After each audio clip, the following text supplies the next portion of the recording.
In episode 8, Karen Benson writes about an uncommon mammal in most of Texas, the North American porcupine. The porcupine is widespread in western Texas but is generally not in East Texas. Its population is steadily increasing, and if it is not a resident in your area, it may arrive there as its range increases. You'll enjoy hearing about Karen's first encounter with this spiny rodent. We hope you enjoy the podcast.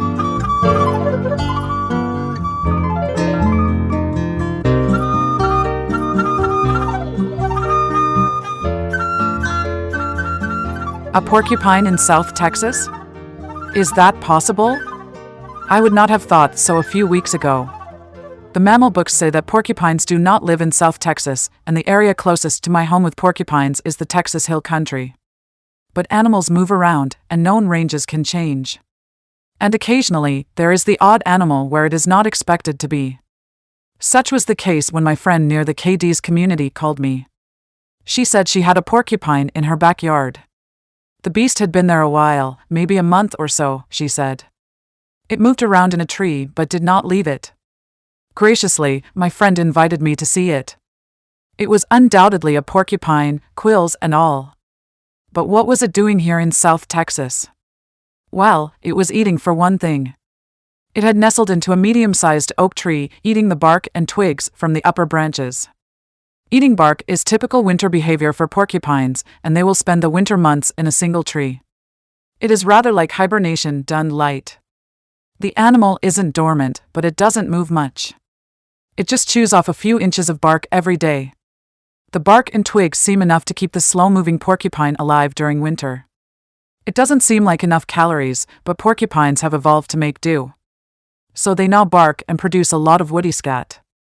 Scat, of course, is a biologist's way of saying poop. Porcupine scat in winter is rather interesting if you are into that kind of thing. The winter scat is pelletized. Each pellet is about an inch long and perhaps 1/2 inch across. There is a groove on one side. It resembles a coffee bean but is larger. The texture of porcupine scat is like pressed sawdust. Given what the porcupines eat, I guess we shouldn't be surprised. I walked around the tree. The ground was littered with these scat pellets. This porcupine had been there for several weeks. I was delighted with all the scat. It doesn't take much to entertain a naturalist. I queried Texas Parks and Wildlife and surveyed some of the area's veterinarians. Could porcupines occur naturally this far south? The answers were surprising. Texas Parks and Wildlife said that the occasional porcupine occurs in South Texas, and there is some evidence that they move southward along the Nueces River and show up around Lake Corpus Christi. My local vets agreed that porcupines are here, but in low numbers.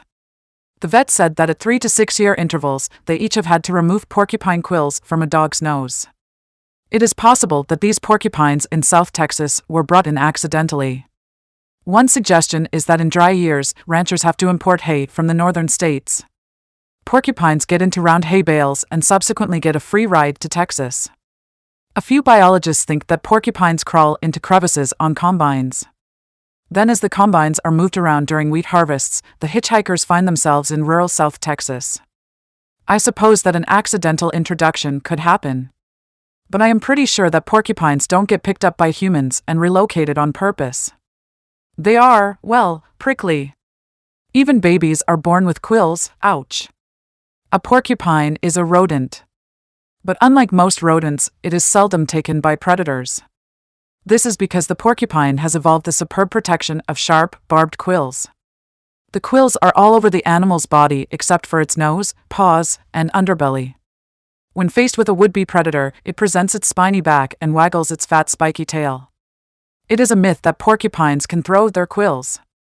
But if a quill is loose in its socket, a tail wag could release it. You can see how the myth got started. Once a quill enters soft tissue, the overlapping scales on the tip swell outward in the moist warmth of the wound. These backward-facing pointed scales effectively anchor the quill in the flesh. Thus they are painful to pull back out. However, nothing can stop the quill from migrating forward and deeper into the unfortunate victim. Muscle contractions around the embedded quill can cause it to travel. As long as it moves through just muscle, damage may be slight. But the victim can die if the quill reaches a vital organ, such as the brain. It is not surprising that porcupines are loners. How can porcupines cuddle up? During the breeding season, the solitary porcupines shuffle around, browsing tender spring vegetation on the ground. The porcupines are usually muttering to themselves as they amble along.